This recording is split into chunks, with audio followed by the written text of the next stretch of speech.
Halo, nama saya Muhammad Septrian Nasrayesa, NPM 18170510128, akan mengerjakan ujian tengah praktek mesin learning. Saya dari kelas B. Oke, di sini ada 3 soal dari yang diberikan. Saya langsung mulai ke soal yang pertama saja. Apa isi data-data yang diberikan? Pertama, kita run ini untuk membaca dataset yang ada dari UCI. Sambil menunggu, saya akan jelaskan mengenai datasetnya. Jadi di sini ini adalah dataset yang merekam aktivitas otak selama 23 detik. Dari 23 detik itu ada sebanyak 4097 data atau fitur. Nah,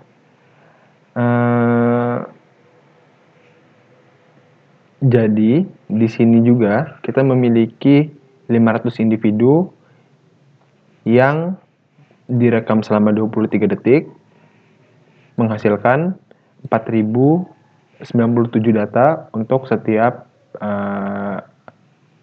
individu tersebut. Selanjutnya, data ini dibagi menjadi 23 bagian. Setiap bagian memiliki 178 data fitur untuk 1 detik. Jadi ini bisa dibilang setiap instance atau data field adalah data 1 detik untuk 1 orang. Jadi kita punya sebanyak 23 dikali 500 data atau 11.500 baris. Nah, untuk kolomnya terdapat 138 fitur. Satu fitur yang pertama digunakan untuk penamaannya dan satu fitur terakhir yaitu untuk kelasnya. Kelas dijelaskan di sini, kondisi-kondisinya yaitu mata terbuka, mata tertutup. Ini sudah teridentifikasi tempat tumornya, tapi direkam di area otak yang sehat. Kalau kelasnya 2, dia akan menunjukkan bahwa berada di tempat tumornya. Dan yang nomor 1, kelas 1 adalah aktivitas saat terjadi kejang epilepsi. Oke, selanjutnya ini sudah selesai. Dan kemudian, sebelum kita mulai ke soal selanjutnya, saya akan memisahkan target dan fitur dari data tersebut. Pertama kita pisahkan targetnya yaitu kolom ke-180, yaitu kolom terakhir, sebagai faktor agar menjadi data kategorikal. Dan kita ambil fitur-fiturnya dari, kita kecualikan kolom pertama dan kolom terakhir karena dua itu bukan fitur-fiturnya. Nah, soal kedua adalah analisis korelasi.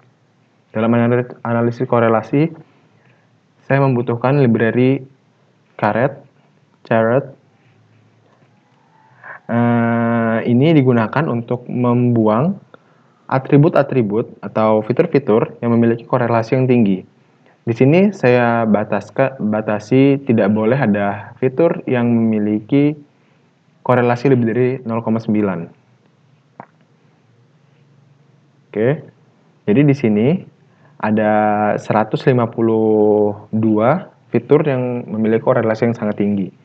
Karena itu kita hapuskan dan sekarang datanya akan tersisa 26 saja. Selanjutnya akan saya tampilkan bagaimana tampilan dari heat map atau dari korelasi data ini. Di sini terlihat korelasinya, merah melambangkan 1, biru melambangkan negatif, semakin negatif akan semakin biru, dan putih akan semakin mendekati 0. Dapat dilihat. Selanjutnya, melakukan normalisasi data, kita menggunakan mean dan standar deviasi dari datanya dari setiap kolom. Kemudian kita normalisasi data tersebut. Untuk ini bisa dilihat pada data semulanya dia ada dari 100, 300, 32. Ini akan terjadi ada yang namanya datanya mendominasi dibanding data yang lainnya. Karena itu kita lakukan normalisasi agar datanya menjadi sama rata, memiliki kontribusi yang sama pada model yang akan dibentuk. Nah, ini hasil dari normalisasinya, maka datanya akan hanya berada di range yang lebih kecil dibandingin yang tadi. Seperti ini, 0, 1, dan mendekati itu semua. Selanjutnya, ini sudah ketiganya.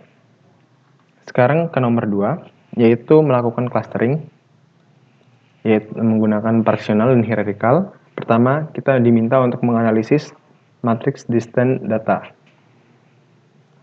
Kita cari distance antara setiap baris dengan baris lainnya menggunakan fungsi dist.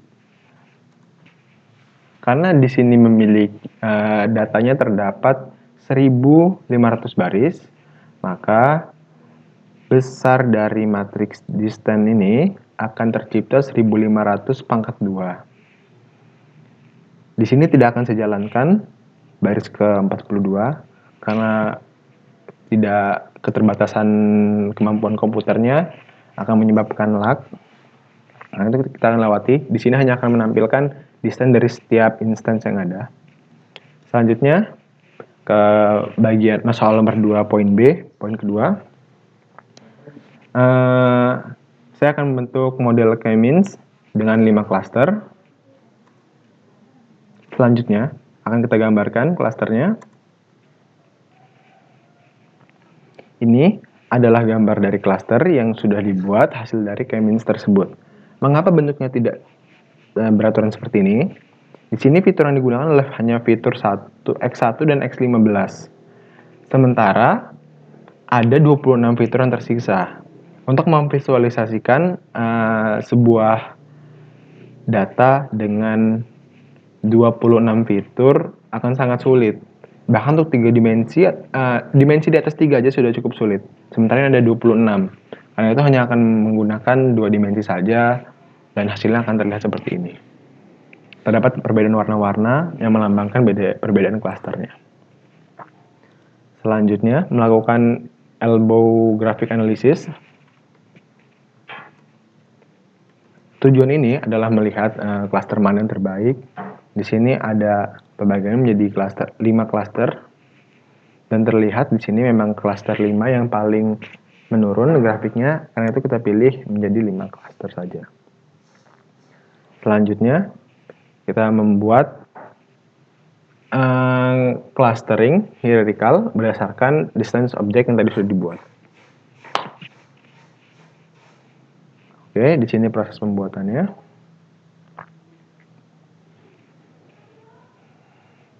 Selanjutnya, kita akan melakukan plotting. Plotting ini akan menghasilkan sebuah dendrogram yang menggambarkan dari hubungan antara klaster yang diciptakan tadi.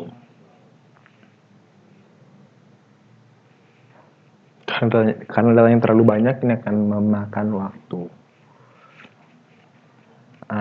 Sambil menunggu hasil dari grafiknya, kita akan menjalankan tahap selanjutnya, yaitu menggunakan fungsi K-tree, membaginya menjadi 5 klaster saja. Oke, sudah terlihat ini. Karena datanya yang terlalu banyak, dia menyebabkan dendrogramnya tidak begitu terbaca seperti ini. Jadi kurang efektif menggunakan dendrogram. Kita langsung saja ke pembagian klasternya. Oke, kita bagi dia menjadi 5 klaster saja. Dan ini adalah hasilnya. Terdapat 10.226 di klaster 1, 2 di klaster 1049 di klaster 2, 83 di klaster 3, 92 di klaster 4, dan 6 di klaster 5. Hasil dari hierarchical clustering. Untuk soal ketiga, kita akan memprediksi menggunakan naive Bayes. Pertama, kita load library naive Bayes, ini udah saya install tadi. Oke, setelah di load, proses yang selanjutnya yaitu adalah memisahkan data menjadi 70% dan 30% data training dan tes. Oke, pertama kita set seed-nya. Selanjutnya kita pisahkan menggunakan fungsi sampel. Nah, di sini tadi sudah kita bagi menjadi data fitur dan target. Kita ambil lagi di sini data train fiturnya karena telah dibagi tadi train dan tes. Dan target untuk train, tes fitur untuk tes, dan target untuk tes. Jadi di sini sudah terbagi menjadi 4 bagian data. Selanjutnya, kita akan membentuk model naive Bayes berdasarkan data trainnya. X-nya data train dan Y-nya X-nya fitur train dari train dan Y-nya adalah target di train. Oke, kita mulai. Selanjutnya akan kita plot hasil dari naive Bayes-nya. Akan menghasilkan hasil seperti ini. Oke.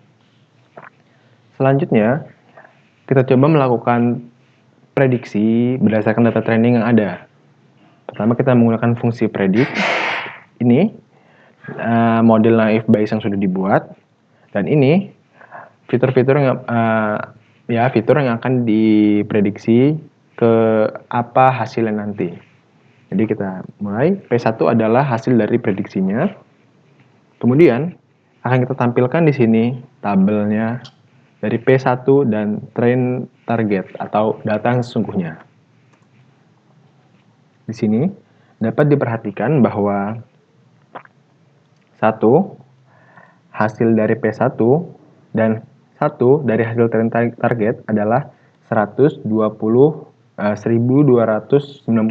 Artinya ini data yang benar. Semua yang berada di diagonal adalah data yang tepat berdasarkan sesuai dengan hasil prediksi model dan hasil data sesungguhnya. Ini data-data yang benar. Sementara ini adalah data-data yang error. Model memprediksi dia di kelas 2, tapi data sesungguhnya dia itu bukan kelas 2. Nah, itu ini adalah sebuah kesalahan. Selanjutnya, kita akan lihat seberapa besar akurasi dari model yang sudah dibuat. Maka dilihat di sini, kalau hasil dari trainingnya menggunakan data training, prediksi yang dihasilkan adalah 43%. Selanjutnya, kita coba langsung ke data testing. Data testing, kita lakukan prediksi terhadap data fitur dari data testing, menghasilkan P2. Kemudian kita bandingkan P2 dan target pada data testing, menghasilkan seperti ini. Ini datanya jauh lebih sedikit dibandingkan dengan data tren tadi, karena ini hanyalah 30% dari keseluruhan data. Selanjutnya adalah akurasi dari model. Maka di testing, model menghasilkan akurasi sebesar 43%. Ini tidak berbeda jauh dengan training tadi. Artinya model yang dihasilkan tidaklah overfit ataupun tidak, model yang dihasilkan underfit tapi tidak overfit. Oke, jadi itu saja presentasi dari saya, kurang lebihnya saya mohon maaf. Terima kasih.